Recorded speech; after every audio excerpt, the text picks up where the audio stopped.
Hello, my name is Brian Kelly. I've been teaching in Hillsborough County for the past 8 years. I have a bachelor's degree in biomedical science and a master's degree in science education. Currently, I teach at Tampa Bay Tech High School, which is a Title I school that allows students to embrace the STEM initiative using various shop programs and tech programs that we offer at our school.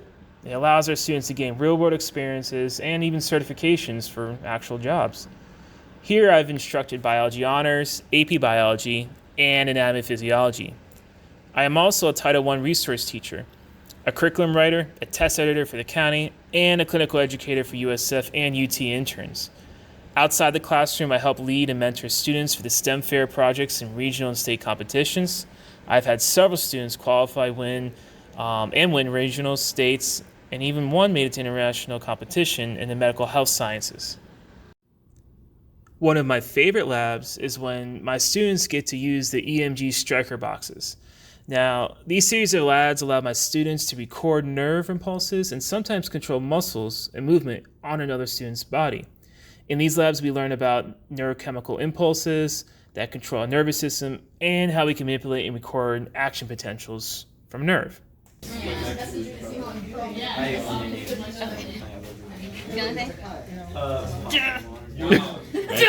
Make sure the bottom one, the fabric, isn't messing with it.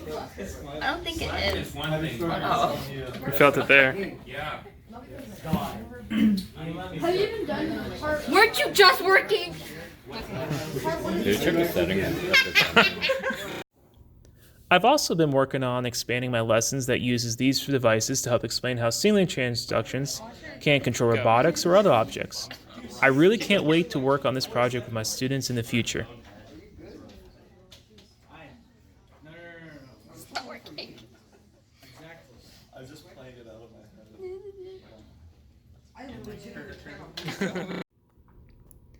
Now, science and technology are two unifying concepts that further understanding of the natural world and human development. However, I believe one key ingredient is often missing: the human component. This brings me to my favorite approach to teaching, using socio-scientific issues, which is also called SSI.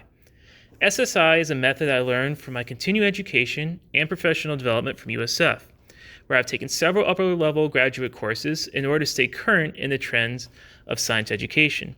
Some of my lesson ideas have been published. For example, I am a contributing author to a book called It's Debatable, using socio-scientific issues to develop scientific literacy in K through 12.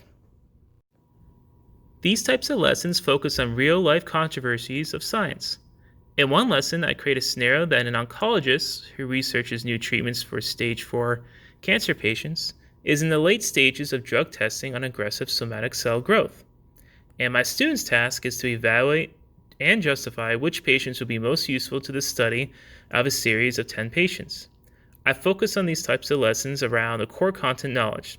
In this case, cell cycle, cell regulation, mitosis, and cancer.